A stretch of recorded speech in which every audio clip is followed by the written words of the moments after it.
কোথায়? বলে কি? আমাদের মাননীয় মন্ত্রী ওখানে বসে আছে। হায় আল্লাহ,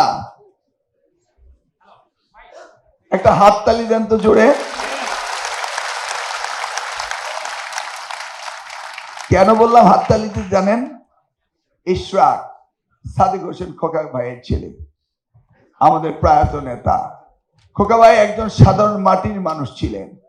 উনি উনার এলাকাতে মানুষের সাথে বসে দোকানে লুঙ্গি পরে চা খেতেন। এমন একটি দাওয়াত নেই যে দিলে তিনি যেতেন না, এমন একটি জানাজা নেই যে জানার পরে তিনি যান নাই। উনি মাটির মানুষ হিসেবে উনার এলাকার মানুষের সাথে বসে গল্প করতেন, চা খেতেন, তাই না? আজকে তারই প্রমাণ ইশরাক, আমাদের মাননীয় প্রতিমন্ত্রী, তিনি এসে ওখানে সাধারণ জনগণের সাথে বসে কথা শুনছিলেন। সেই জন্য হাততালি দিতে বলেছি, অন্য কারণ না। ধন্যবাদ ইশরাক। সকলের সামনে এইভাবে আগামী দিনে উদাহরণ সৃষ্টি করবে আমাদের ইশরাক, এটা আমরা চাই।